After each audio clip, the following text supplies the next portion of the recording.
கர்த்தருக்கு ஸ்தோத்திரம். சாத்தானின் தந்திரங்கள் என்கிற பொருளிலே கடந்த நிகழ்ச்சியிலே நாம் தியானித்தோம். அது இப்பொழுது தொடர்கிறது. மத்தேயு 4 அதிகாரம் 1 வசனம். பிசாசு சோதனைகளை கொண்டு வருகிறவன். அது அவனுடைய சோதனைகள் ஒரு ஆயுதமாக இருக்கிறதை பார்க்கிறோம். இயேசுவையே சோதித்தான். தேவன் மனிதனாக வந்தபோது அவரையும் விட்டு வைக்கவில்லை, அவரையே சோதித்தான். அப்பொழுது இயேசு பிசாசினால் சோதிக்கப்படுவதற்கு ஆவியானவராலே வனாந்தரத்துக்கு கொண்டு போகப்பட்டார். 3 வசனம். அப்பொழுது சோதனைக்காரன் அவரிடத்தில் வந்து, நீர் தேவனுடைய குமாரனே ஆனால் இந்த கல்லுகள் அப்பங்கள் ஆகும்படி சொல்லும் என்றார். நேரடியாக வந்து இயேசுவை சோதிச்சான். சில வேத வல்லுநர்கள் சொல்றாங்க, இல்லை, அப்படிப்பட்ட எண்ணங்களை எழும்பச் செய்தான். இயேசுவுக்கு அப்படிப்பட்ட எண்ணங்களை எழும்பச் செய்தான். நேரடியாக வரல, அப்படி நாம் புரிந்து கொள்ளக்கூடாது என்று சில வேத வல்லுநர்கள் சொல்கிறார்கள். ஆனால் சோதனைக்காரன் அவரிடத்தில் வந்து என்று சொல்லப்பட்டிருக்கு, தெளிவாக சொல்லப்பட்டிருக்கு. அதனால அவர் இயேசு கிறிஸ்துவா இருக்கிறதுனால, தேவனே மனிதனா வந்திருக்கிறதுனால அவர் நேரடியாக வந்திருக்கலாம், வந்திருப்பதற்கு வாய்ப்பு இருக்கிறது. எல்லாருக்கும் நேராக பிசாசு நேரில் வந்து, நான் தான் பிசாசு உங்களை சோதிக்க வந்திருக்கிறேன் அப்படின்னு சொல்வதற்கு வாய்ப்பு இல்லை. நம்மை போன்றவர்களுக்கெல்லாம் பிசாசு மறைமுகமாக அவன் சோதனைகளை கொண்டு வருகிறான். ஆனால் தேவன் மனிதனாக வந்ததுனால அவன் நேரடியாக வந்து அவரை சோதிக்க முற்பட்டான் என்று நான் நினைக்கிறேன். நீர் தேவனுடைய குமாரனே ஆனால், அங்க ஒரு கேள்வியை எழுப்புறான். 6 வசனத்துல அப்படிதான், நீர் தேவனுடைய குமாரனே ஆனால் ஒரு சந்தேகத்தை எழுப்புறான். இப்பதான் சத்தம் கேட்டிருக்குது. ஞானசானம் பெற்று கரையேறின போதுதான் வானத்திலிருந்து சத்தம் கேட்டிருக்கு, இவர் என்னுடைய நேசகுமாரன். இப்ப அதிலேயே ஒரு சந்தேகத்தை எழுப்புறான். நீ தேவனுடைய குமாரனே ஆனால் இந்த கல்லெல்லாம் அப்பமாகும்படி செய்யும். நீ தேவனுடைய குமாரனே ஆனால் மேலே கோபுரத்திலிருந்து கீழே குதியும். அப்போ உங்களுக்கு ஒன்றும் ஆகாது, தூதர்கள் வந்து காப்பாற்றுவாங்க. இப்படி ஒரு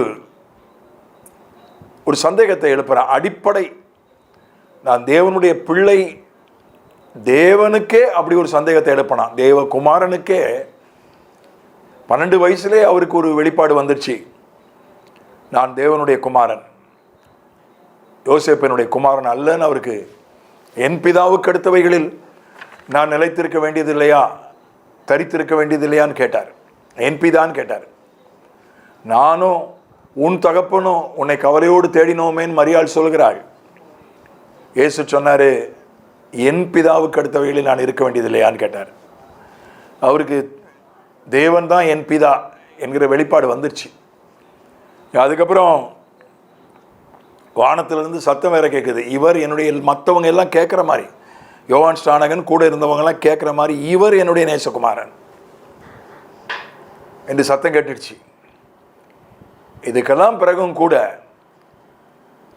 பரிசுத்த ஆவியானவர் புறா வடிவம் கொண்டு இறங்கிட்டாரு. யோவான் ஸ்நானகன் இவர் தான் தேவனுடைய குமாரன்னு தேசத்துக்கே அறிமுகப்படுத்திட்டான். இவ்வளவு தூரம் நிரூபிக்கப்பட்ட பிறகும் கூட ஒரு சந்தேகத்தை எழுப்புறான். நீ தேவனுடைய குமாரனே ஆனால் கல்லை அப்பமாக்கி சாப்பிடும். நீ தேவனுடைய குமாரனே ஆனால் கோபுரத்திலிருந்து கீழே குதியும். ஒரு சந்தேகத்தை எழுப்புறான். நீலாம் ஏசப்பா பிள்ளையா? அதெல்லாம் இருக்க வாய்ப்பே இல்லை. இந்த மாதிரி சந்தேகங்களை எழுப்புவான். ஒன்னெல்லாம் ஆண்டவர் ஊழியத்தை கூப்பிட்டுருப்பாரா?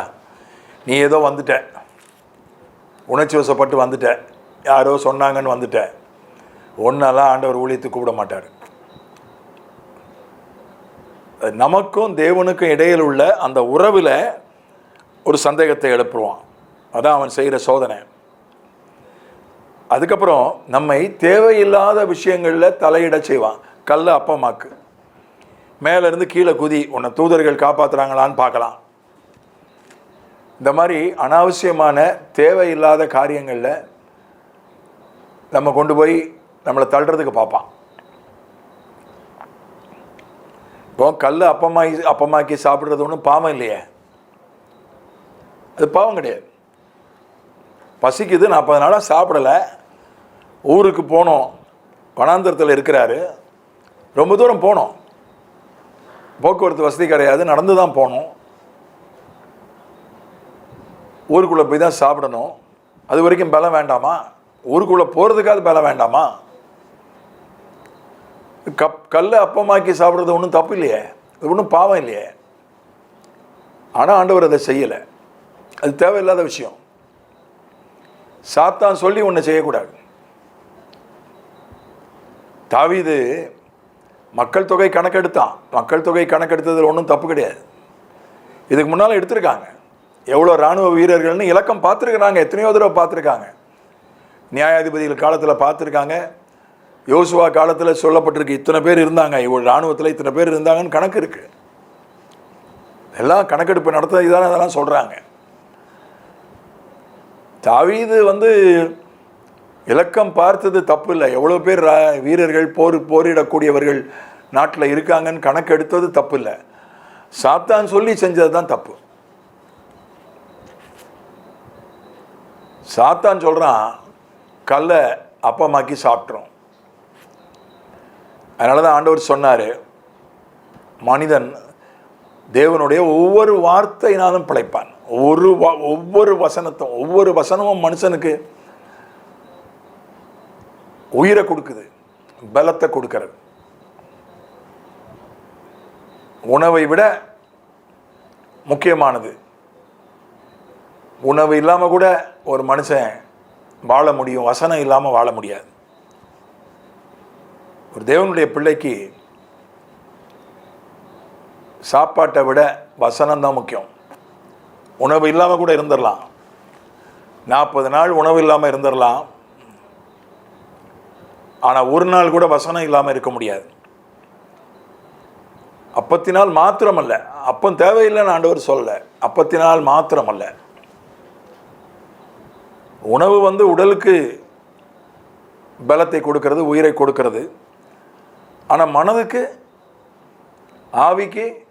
ஆவிக்கு ஆத்மாவுக்கும் பலத்தை, ஜீவனை கொடுப்பது எது? வசனம் தானே. சரீரத்துக்கும் வசனத்தால் ஜீவனை கொடுக்க முடியும். உணவு இல்லாத நேரத்தில் வசனத்தை வைத்துக்கொண்டு சரீரத்தை தாங்க முடியும் என்கிற ஒரு உண்மையையும் அவர் சொல்கிறார். அதனால் வசனத்தை பிடித்து கொண்டார். வசனத்திலிருந்து அப்படியே ஆண்டவரை கொஞ்சம் விளக்க பார்க்குறான்.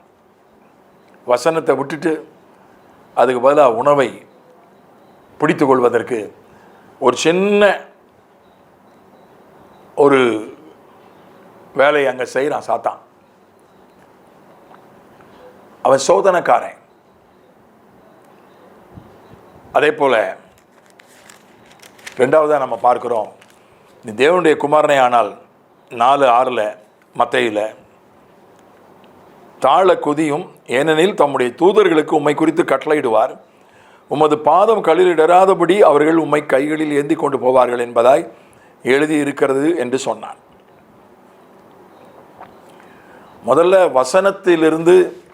வசனத்துக்கு முக்கியத்துவம் கொடுக்காமல் உணவுக்கு முக்கியத்துவம் கொடுப்பதற்கு ஒரு சோதனையை கொண்டு வந்தான். ரெண்டாவது, வசனத்தை தவறாக அதற்கு ஒரு அர்த்தத்தை காண்பித்து இவன் இயேசு கிறிஸ்துவை எப்படி ஆகிலும் ஒரு தவறான அர்த்தத்துக்குள்ள, வேற வார்த்தையில் சொல்றதா இருந்தால் ஒரு கள்ள உபதேசத்துக்குள்ள வசனத்தை சாத்தான் சொன்னான். ஆனால் அந்த வசனத்துக்கு ஒரு தப்பான அர்த்தத்தை சொன்னான். உடைய பாதம் கல்லிலிடராதபடி தூதர்களை ஏந்தி கொண்டு போவார்கள் என்று 91 சங்கீதத்தில் இருக்கு. அதனால நீ மேலேருந்து கீழே குதிச்சு பாரும், தூதர்கள் வந்து கண்டிப்பாக ஏந்தி கொண்டு போவாங்க. அதுக்கு ஆண்டவர் சொன்னார், உன் தேவனாகிய கர்த்தரை பரீட்சை பாராதிருப்பாயாக என்றும் எழுதியிருக்கிறதே. கர்த்தரை தவறி விழுந்துட்டா ஆண்டவர் காப்பாற்றுவார். ஆண்டவர் காப்பாற்றுவாரா மாட்டாரான்னு குதிச்சு பார்க்கக்கூடாது. உன் தேவனாகிய கர்த்தரை பரீட்சை பாராதிருப்பாயாக என்றும் எழுதியிருக்கிறதே. இந்த என்றும் எழுதியிருக்கிறதே வசனம் முழுசையும் படிக்கணும். ஒரு பகுதியை மட்டும் படிச்சுட்டு ஒரு முடிவுக்கு வந்துடக்கூடாது. வசனம் முழுசையும் படிக்கணும். இதுதான் இன்னைக்கு நடக்கிற ஊழியக்காரர்களும் விசுவாசிகளும் செய்கிற ஒரு தவறு. அதான் ஒன்றை ஒண்டி படிச்சுக்கிறது. வசனத்தின் பைபிளின் ஒரு பகுதியை மட்டும் படிச்சுட்டு ஒரு முடிவுக்கு வந்துடுறாங்க. பிரசங்கம் பண்ணிடுறாங்க தப்பா, அல்லது தப்பான முடிவு எடுத்து விடுகிறார்கள். பைபிள் முழுசையும் படித்து புரிஞ்சுக்கிறதுக்கு சில வருஷம் ஆகட்டும். அது வரைக்கும் அதுக்கு தான் நமக்கு மூத்த விசுவாசிகள், மூத்த ஊழியக்காரருடைய உதவி தேவை. நான் படிச்சுட்டேன், நான் பைபிளை படிச்சுட்டேன். பைபிளை ஒரு 3 தடவையாவது படிக்கணும். அதனுடைய அர்த்தம் நமக்கு புரியணும். புரியலைன்னா மூத்த விசுவாசிகள் மூத்த ஊழியரிடத்தில் கேட்டு தெரிஞ்சுக்கிடணும். அவசரப்பட்டு ஒரு வசனத்தை மட்டும் எடுத்துக்கிட்டு ஒரு முடிவுக்கு வந்துடக்கூடாது. பாதம் கல்லறிடாதபடி தூதர்களை ஏந்தி கொண்டு போவார்கள். வசனத்தை தானே சொல்கிறான் சாத்தான். சொன்னது சாத்தானா இருந்தா என்ன, சொல்லப்பட்டது தேவ வார்த்தை தானே. கொதிச்சிருவோமேன்னு நினச்சிட்டா பெரிய பிரச்சனையாக இருக்கும். ஆனால் அவருக்கு இந்த வசனமும் தெரிஞ்சிருந்தது, உன் தேவனாகிய கர்த்தரை பரீட்சை பாராதிருப்பாயாக. அதுக்கப்புறம் தான் பாவம் செய்ய சொல்றான். கோபுரத்திலிருந்து கீழே குதிக்கிறது ஒன்றும் பாவம் இல்லையே. அது ஒன்றும் பாவம் இல்லை. அது ஞானமில்லாத செயல் என்று வேண்டுமானால், முட்டாள்தனமான செயல் வேண்டும் வேண்டுமானால் சொல்லலாம். இப்போ படிப்படியாக தான் பாவத்துக்கு கொண்டு போறான் பாருங்க. 3வதா சொல்றான், எல்லாத்தையும் காட்டுறான். சகல ராஜ்யங்களையும் அவைகளின் மகிமையையும் காண்பித்து, சாஷ்டாங்கமாய் விழுந்து என்னை பணிந்து கொண்டால் இவைகளெல்லாம் உமக்கு தருவேன் என்று சொன்னான். அப்பவும் ஆண்டவர் வசனத்தை தான் சொல்றார். ஒரே ஒன்று சேர்த்துக்கிட்டார், அப்பாலே போ சாத்தானே, உன் தேவனாகிய கர்த்தரை பணிந்து கொண்டு அவர் ஒருவருக்கே ஆராதனை செய்வாயாக என்று எழுதியிருக்கிறதே. நான் என்ன நினைக்கிறேன்னா, தேவனை பார்த்தே என்ன வணங்குன்னு சொன்னால் தேவனுக்கு கோபம் வரும், தேவகுமாரனுக்கு கோபம் வரும், கிறிஸ்துவுக்கு கோபம் வரும், கண்டபடி திட்டுவார். இப்போ கண்டபடி திட்டினார்னா அது ஒரு பாவம் ஆயிரும். அதனால் அவரை தூண்டி விடுறதுக்காக, அவருக்கு கோபம் மூட்டி அவரை, அல்லது ஏதாவது பிசாசை பண்ணிட்டாருன்னா காலத்துக்கு முந்தி அக்னி கடலில் தூக்கி அப்பவே போட்டுட்டாருன்னு வைங்க, அப்பவும் ஏன்னா குறிப்பிட்ட காலத்துக்கு பிறந்தான் அவனை அக்னி கடலில் போடுவேன் அப்படின்னு வேதத்தில் எழுதப்பட்டிருக்கிறது. இப்போ அது எல்லாமே வேதத்துக்கு மாறா போயிடும். எதாகிலும் இவரை கோபம் மூட்டி, ஏன்னா தேவனாக இருந்தபோது கோபம் மூட்டுனா அவர் தப்பு பண்ண மாட்டார். இப்போ தேவன் மனுஷனாக வந்திருக்கிறாரு, அவருக்கு உச்சக்கட்ட கோபத்தை மூட்டிட்டோம்னா மனுஷனாக இருக்கிறதுனால கோபப்பட்டு எதையாவது செஞ்சிருவார், எதையாவது பேசிடுவார். யூதா நிருபத்தில் போட்டிருக்கு,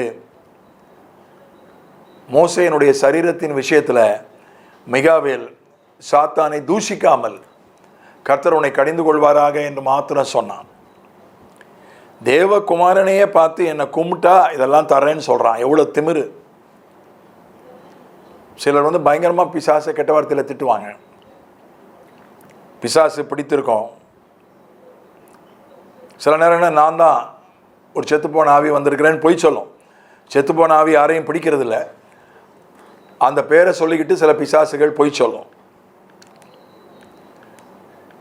அப்படிப்பட்ட சந்தர்ப்பத்தில் நான் பார்த்துருக்கிறேன். நீயா வந்திருக்கிற அறிவுகள், உனக்கு நான் எவ்வளோ நல்லது செஞ்சேன், நீ என் மகளை பிடிச்சிருக்கியா அப்படின்னு கெட்ட வார்த்தையில் திட்டின ஒரு சம்பவங்கள் எல்லாம் நான் பார்த்துருக்கிறேன். எவ்வளோ திமிரு இருந்தால், நான் கடவுள், என்னையே நான் உன்னை படைத்தேன், என் வேலைக்காரன் நீ, அதுவும் நீ துரோகம் பண்ணி நான் அடித்து துரத்தி விட்டுருக்கேன் உன்னை, நீ வந்து நான் உன்னை வணங்க வேண்டும் என்று சொல்கிறாயா என்கிற கோபத்தில் 4 கெட்ட வார்த்தை பேசியிருந்தாருன்னா அவ்வளோதான், பாவம் வந்துடும் கிறிஸ்துவுக்குள்ள. அல்லது எதையாகிலும் கோபப்பட்டு இவனை தூக்கி அக்கினி கடலில் போட்டிருந்தாருன்னா அப்பவும் வேதத்துக்கு மாறாக நடந்த மாதிரி. ஏன்னா வேதத்தில் குறிப்பிட்ட காலத்தில் தான் அவனை அக்கினி கடலில் போட வேண்டும் என்று அவர் முன்னதாகவே எழுதிவிட்டார். ஆகினால அதுக்கு முரணா செயல்பட்டது ஆயிரும். எதையாவது செய்ய வச்சிடணும். அவர் கிறிஸ்து இவனை வணங்குவார்னு அவன் கொஞ்சம் கூட எதிர்பார்க்கல. அவரை கோபம் மூட்டுறதுக்காக அப்படி செய்கிறான். அதுவும் அதன் உள் நோக்கங்களிலே ஒன்று. ஆசை காட்டினது ஒரு பக்கம், 30 வருஷம் கஷ்டப்பட்டுட்டார், ஒன்றும் நடக்கலை. இப்போ வந்து சாத்தானை வணங்கினா எல்லா ராஜ்யமும் கிடைச்சிடலாம், அதுக்கு ஒரு வாய்ப்பு இருக்கு. ஆசை, அதில் ஆசை காட்டுவதும் இருக்கு, ஆசையும் காட்டுறான். நான் எல்லாத்தையும் தரேன், எல்லா ராஜ்யங்களையும் தரேன். ஆனால் ஆண்டவர் என்ன பண்ணார்? வசனத்தின் மூலம் தான் பதில் கொடுத்தார். அப்பாலை போ சாத்தானேன்னு ஒரு வார்த்தையை சேர்த்துக்கிட்டாரு, அவ்வளோதான். தேவனாகிய கர்த்தர் ஒருவருக்கே ஆராதனை செய்வாயாக என்று எழுதியிருக்கிறதே என்று சொன்னார். இதுதான் சோதனை, கோபப்பட வைக்கிற சோதனை, ஆசை காட்டுகிற சோதனை, தேவனுக்கும் நமக்கும் உள்ள உறவுல சந்தேகத்தை ஏற்படுத்துகிற சோதனை. இதெல்லாம் அவனுடைய ஆயுதங்கள். 2 கொரிந்தியர் 11:4 அவன் வேஷம் போடுகிறவன், ஒளியின் தூதனுடைய வேஷத்தை தரித்துக் கொள்வானே. அது ஆச்சரியம் அல்ல, சாத்தானும் ஒளியின் தூதனுடைய வேஷத்தை தரித்துக் கொள்வானே. ஒளியின் தூதன் என்பது பிசாசு அல்ல, ஒளியின் தூதனுடைய வேஷத்தை போடுறவன் தான் பிசாசு. தேவதூதனுடைய பிசாசு எந்த வேஷத்தை வேணா போடுவான். 15 நீதியின் ஊழியக்காரருடைய வேஷம் சொல்லப்பட்டிருக்கிறது.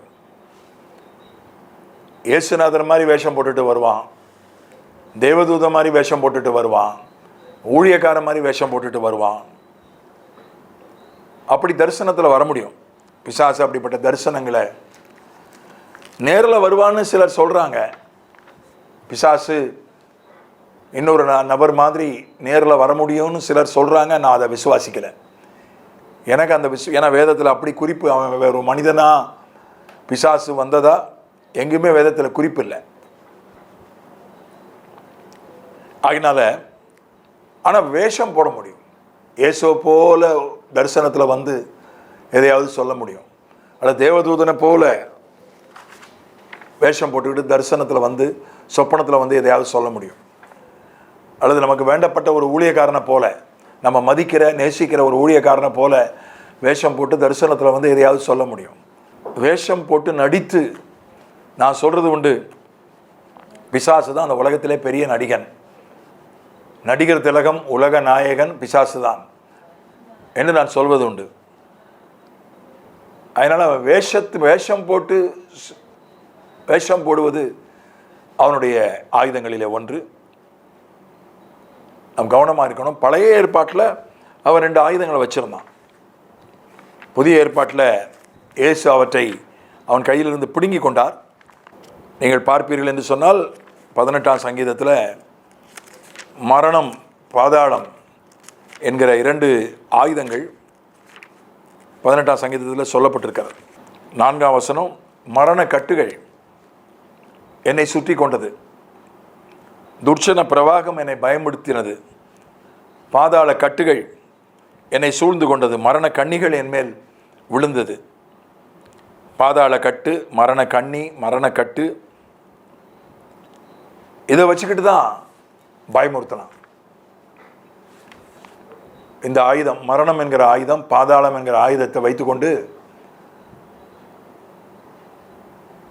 ஜனங்களை கட்ட முயன்றான், ஜனங்களை அதில் சிக்க வைக்க முயன்றான், பயமுறுத்தினான். எபிரேயர் 2ஆம் அதிகாரம் கடைசி பகுதியில் படிக்கிறோம், ஜீவகாலமெல்லாம் மரண பயத்துக்கு மரண பயத்தின் அடிமைத்தனத்துக்கு உள்ளானவர்களை விடுதலையாக்கும்படி அப்படி ஆனார்.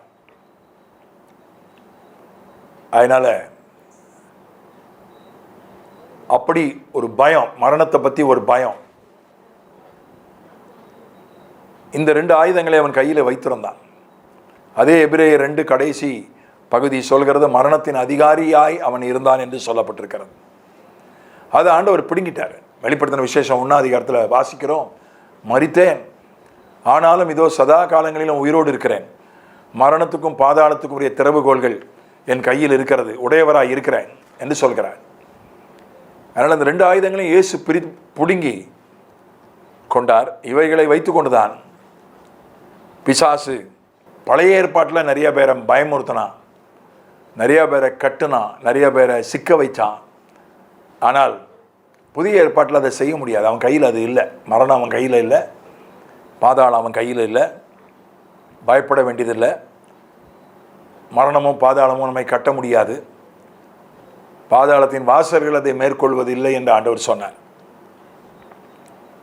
ஏனென்றால் பாதாளம் ஆண்டவருடைய கட்டுப்பாட்டில் இருக்கு. அதுக்கப்புறம் பாதாளம் எப்படி நம்மை மேற்கொள்ள முடியாது. ஆகவே இந்த ஆயுதங்களை அடையாளம் கண்டு இந்த ஆயுதங்களை ஜெயிக்க ஆண்டவர் நமக்கு உதவி செய்வாராக. பிதாவே, இயேசுவின் நாமத்தில் பிசாசினுடைய ஆயுதங்களை குறித்து தொடர்ந்து நாங்கள் தியானித்தோம். அவன் சோதனைக்காரன். சோதனைகள் மூலமாக, சோதனைகள் அவனுடைய ஆயுதங்கள். எங்களுக்கும் உமக்கும் நடுவில் இருக்கிற உறவுகளே ஒரு சந்தேகத்தை கிளப்பி விடுவான்.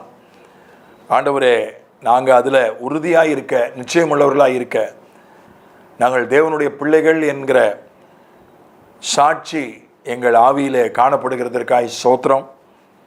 நான் தேவனுடைய பிள்ளை என்கிறதுல எந்த சந்தேகமும் இல்லாமல் உறுதியாக நிச்சயமாக இருக்க எங்களுக்கு உதவி செய்யும் ஆண்டவரே.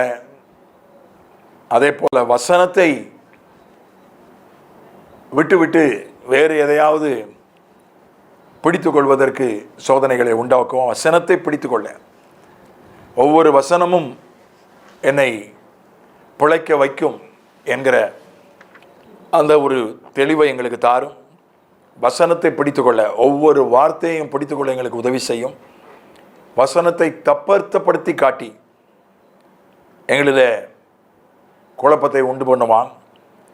கள்ள உபதேசங்கள், வசனத்தை தப்பான அர்த்தத்தை அதற்கு உண்டு பண்ணி வருகிற தப்பான உபதேசங்கள்லேருந்து எங்களை காத்துக்கொள்ளும். ஆண்டவரே, தேவையில்லாத விஷயங்களில் மாட்டிக்கொள்ளக்கூடாது. கல் அப்பமாக்குவது, கோபுரத்துலேருந்து குதிக்கிறது மாதிரி தேவையில்லாத விஷயங்கள், அதில் போய் மாட்டிக்கொள்ளாதபடி எங்களை காத்துக்கொள்ளும் ஆண்டவரே. அதே போல் ஆசை காட்டுவான். எல்லா ராஜ்யத்தையும் கொடுக்குறேன், அதனுடைய மகிமையெல்லாம் கொடுக்குறேன் என்று ஆசை காட்டினான். ஆண்டவரே, நாங்கள் ஆசை காட்டப்படுதலுக்கு எந்த விதத்திலையும் மயங்கி விடாதபடி எங்களை காத்துக்கொள்ளும். கோபம் மூட்டுவான். என்னை வணங்கு என்று சொல்லி நமக்கு எரிச்சல் மூட்டுவான் ஆண்டவரே. அதனால் நாங்கள் கோபப்பட்டு எங்களை சத்துரு கோபம் மூட்டும் போது கோபப்பட்டு நாங்கள் பாவம் செய்து விடாதபடி எங்களை காப்பீராக. மட்டுமல்ல, அவன் வேஷம் போட்டு எங்களை ஏமாற்றுவான். தேவனை போல வேஷம் போடுவான், ஊழியக்காரர் போல வேஷம் போடுவான், தூதம் போல வேஷம் போடுவான். ஆண்டவரை கனவிலோ தரிசனத்திலோ வந்து ஏதாவது சொல்லுவான், அல்லது ஆண்டவரை போல, ஊழியக்காரனை போல, தூதனை போல பேசுவான். ஆனால் நாங்கள் விழிப்பாக இருக்க, கவனமாக இருக்க எங்களுக்கு உதவி செய்யும். மரணம், பாதாளம் என்கிற ஆயுதங்களை அவன் கையிலிருந்து நீங்கள் பிடுங்கி விட்டதற்காக ஸ்தோத்திரம். அது இப்போது உம் கையில் இருக்கிறதற்காக ஸ்தோத்திரம். எங்களை பயமுறுத்த முடியாது ஆண்டவரே, எங்களை கட்ட முடியாது, எங்களை சிக்க வைக்க முடியாது. எங்களுக்கு நீர் உம்முடைய மரணத்தின் மூலம் கொடுத்த விடுதலைக்காக நன்றி. இயேசுவின் மூலம் பிதாவே, ஆமென்.